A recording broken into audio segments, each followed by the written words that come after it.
Hi மக்களே, பனைமரக்காடு எத்தனை பேர் போயிருப்பீங்கன்னு தெரியாது. நான் பார்த்து இந்த பனைமரக்காடு பயங்கரமாக இருந்தது மட்டும் இல்லாமல் அவ்வளோ அழகாக இருந்தது. ஏன்னா ஆயிரக்கணக்கான பனைமரங்கள், மணல் மேடுகள், பக்கத்திலே ஒரு சூப்பரான ஆறுன்னு இந்த லொக்கேஷனே ஒரு சரியான பிக்னிக் ஸ்பாட் மாதிரி தான் இருந்தது.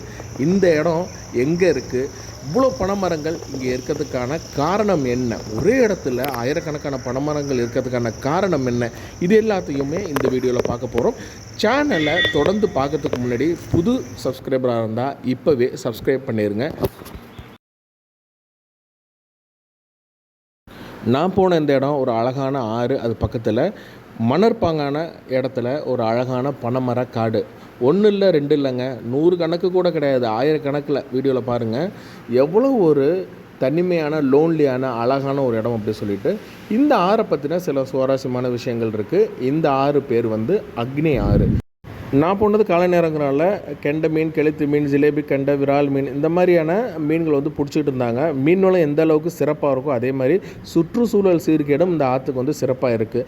நம்ம விவசாய நிலத்தில் பயன்படுத்தக்கூடிய உரங்கள்லேருந்து வெளியாகக்கூடிய நைட்ரேட், குளோரைடு இந்த ஆற்று நீரில் அதிகமாக இருக்குதுன்னு சொல்கிறாங்க. அதே மாதிரி அளவுக்கு அதிகமாக மணல் அள்ளக்கூடிய தன்மையும் இந்த ஆறை சீர்கெட்டு வச்சுருக்கு, வழிப்போக்க மாற்றிருக்குன்னு சொல்கிறாங்க. புதுக்கோட்டை மாவட்டம் கீரனூரில் ஆரம்பித்து கிழக்கு நோக்கு போய் அதுக்கப்புறம் மறுபடியும் தெற்க திரும்பி ராஜாமடம் அப்படிங்கிற இடத்துல வங்காள விரிகுடாவில் இந்த ஆறு கலக்குது, பாக்ஸ் சலசந்தியில். இந்த ஆற்றுடைய கரைகளில் புகழ்பெற்ற கோவில்களும் கோட்டைகளும் இருக்குது. திருமயம் கோட்டை இருக்குது, ஆவுடையார் கோவில் இருக்குது. ஸோ நிறையா சொல்லிக்கிட்டே போகலாம். இந்த லொக்கேஷனே ஒரு சூப்பர்பான பிக்னிக் ஸ்பாட்டுங்க. இந்த ஆறு பார்த்திங்கன்னா கிளையாறுகள் நிறையா கொண்டு தான் மூவ் ஆகிட்டுருக்கு. மகாராஜா சமுத்திரம், நரியாறு, வெள்ளாறு அப்படின்னு சொல்லிட்டு ஏகப்பட்ட கிளையாறுகள் இருக்குது. இது பார்த்திங்கன்னா ஒரு பறவைகள் சரணாலயம் போல் ஆற்றுக்குள்ளே நிறையா அந்த கருவமுள் இருக்கிறதுனால நான் போகும்போதே ஏகப்பட்ட பறவைகள் நீங்கள் பேக்ரவுண்டில் பார்க்கலாம், சத்தம் இருந்தது. அதுமாதிரி ஒரு பக்கம் ஃபுல்லாக ஆயிரக்கணக்கான பனைமரம், மணல் பாங்கான இடம், இன்னொரு பக்கம் பார்த்திங்கன்னா உங்களுக்கு ஆறு. இந்த மாதிரி இடத்த தேரிக்காடு அப்படின்னு சொல்லுவாங்க.